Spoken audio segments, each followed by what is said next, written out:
ఆంజనేయులు గారు, మీ ఇంట్లో నుంచి మీ కూతుర్ని తీసుకుని పారిపోతున్న వీడిని పట్టి తీసుకొచ్చాను. ఇక వీళ్ళకి ఏం బుద్ధి చెప్తారో ఏం గడ్డి పెడతారో మీ ఇష్టం. నాకు ఇస్తానన్న డబ్బు నాకు ఇచ్చేయండి.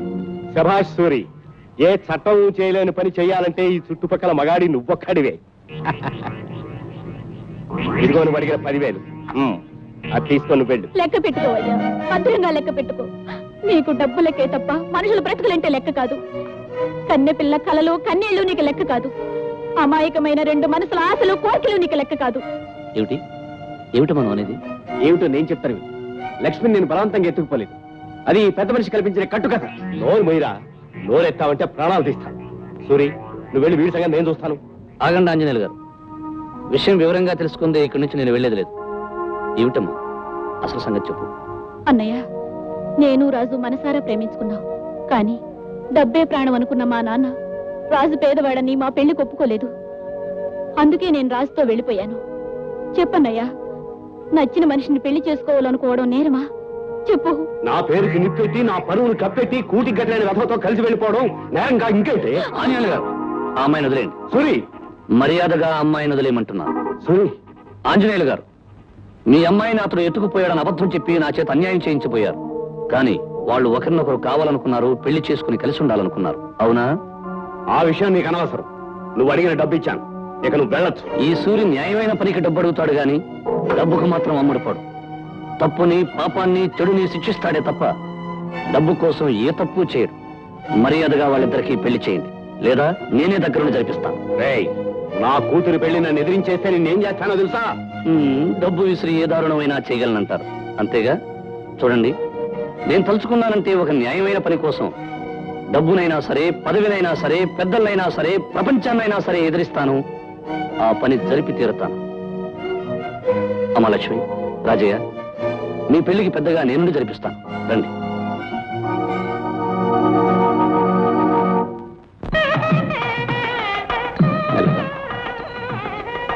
పంతులు గారు, కానివ్వండి. చూడండి, పంతులు రాను, నీ నోటుగా మంతలు కోసి నిష్టమైన పెళ్లి చెప్పేద్దామనుకున్నా. కొట్టానంటే గుండె పగిలిపోతుంది. పంతులు గారు, మంత్రాలు చదవడానికి, పెళ్లి చేయడానికి అడ్డమైన ఈ విధవలను దక్కర్లేదు. మీరు కానివ్వండి. ఆంజనేయులు గారు అమ్మాయి పెళ్లి చేయడం చూడబే. నోరు మూసుకుని పెళ్ళయ్యాక అక్షంతలు వేసి వెళ్ళి. అక్షంతలు వేయాలా? అక్షంతలు.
రాజే వెళ్ళి కూర్చో.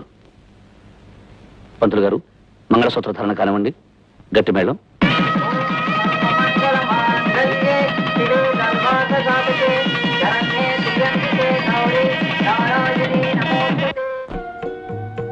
చీకటి పడిపోయింది, ఇంకా అబ్బాయి రాలేదేమిటండి? అప్పుడే వాడు ఎక్కడొస్తాడే? ఊళ్ళో ఉన్న 1,00,000 సమస్యలన్నీ వీడికేగా కావాలి. అవన్నీ చక్కబెట్టి ఈ అర్ధరాత్రికో గాని రాడు. ఎందుకండి, వాడి పేరు చెబితే చాలు విసుక్కుంటారు. దాందే ఉందమ్మా. ఒక్కొక్క మనిషికి ఒక్కొక్క రకం అలవాటు ఉంటుంది. నాన్న నన్ను మాట్లాడడం అలవాటు, నాకు మాటలు పాడడం అలవాటు.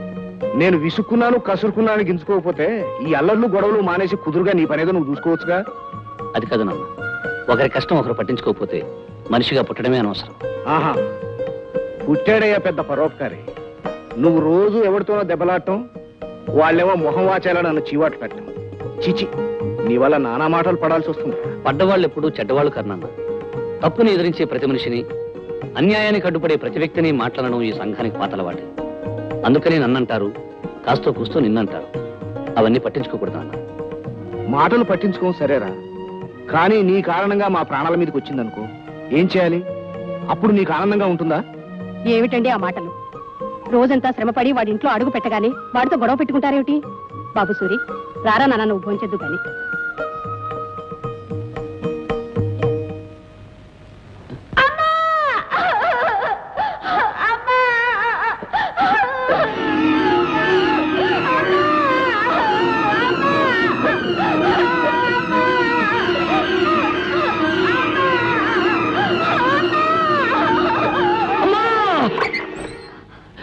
ఏమిటి బాబు కేక పెట్టా?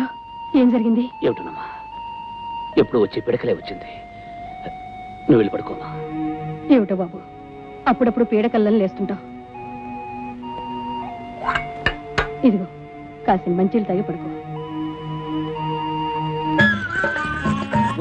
శేఖర, నేను ఎక్కడ చెక్కేశావు? కడుపు నొప్పి, కాలు నొప్పి, కాలు తీసి కాలు పెట్టలేకపోయాను. ఇదిగో ఇదిగో ఇదిగో, నేను పెట్టేదే గ్యాసు, నువ్వేమో నాకు గ్యాస్ కొడుతున్నావు. తల్లి తోడు. ఇదిగో శేఖర్, ఒట్లు ఇద్దరు నీ 1,00,000 సార్లు చెప్పాను. సరే, నిన్న మందికి ఎంత తగిలేసావు? వాటర్ ఒక హాఫ్. ఇదిగో శేఖర్, నువ్వేమో BA వరకు చదువుకున్నావు, నేనేమో MA వరకు చదువుకున్నాను. ఇద్దరికి ఉద్యోగం లేదు. ఈ సోడా వ్యాపారం మొదలెట్టాం, బాగానే జరుగుతుంది. ఏదైనా మంచి కార్యం చేయకుండా ఈ మందుకు గిందుకు ఎంత తగిలేస్తున్నావు చెప్పు. ఒట్లు ఇద్దరు 1,00,000 సార్లు చెప్పాను. సరే, సరికంత సైకిల్ ఎక్కించు, బయలుదేరు. అలాగే.